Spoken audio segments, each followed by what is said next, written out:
Ya. Buenas tardes, mi nombre es Daily Maturana, profesional en salud y nutrición. Me corresponde el componente, obviamente, pues, de salud y nutrición del proyecto de educación inicial, fortalecimiento de la educación inicial. ¿Qué me ha gustado del proyecto? Todo.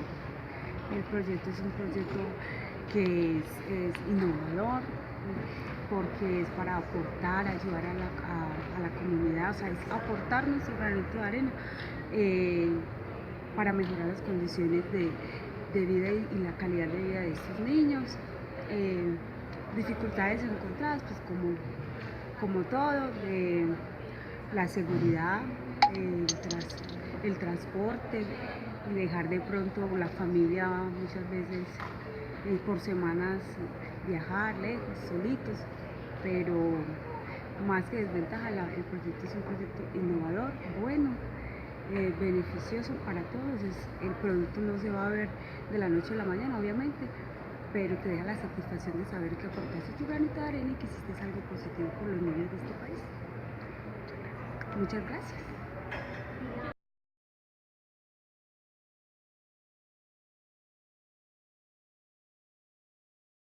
Buenas tardes, mi nombre es Claudia Alzate, yo soy psicóloga y estoy dentro del componente de procesos pedagógicos.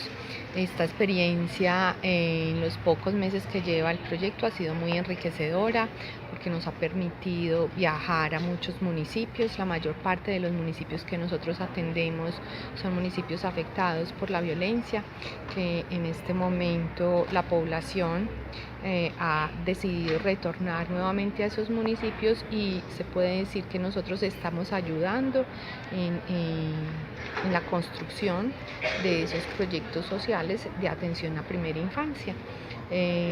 La experiencia ha sido maravillosa. El objetivo básico del componente pedagógico es mirar cómo las unidades de servicio están realizando sus planeaciones, si tienen en cuenta los intereses y las necesidades de los niños, y eso implica de que los estemos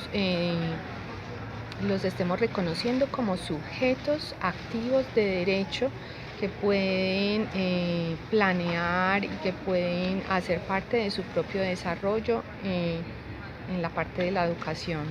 Igualmente trabajamos la parte del seguimiento, cómo se están haciendo los seguimientos, si se están ejecutando o no los lineamientos técnicos que dice la estrategia, y en general lo que buscamos es de que el sentido de la educación inicial sea acorde con lo que están ejecutando las diferentes agentes educativas de esas unidades de servicio.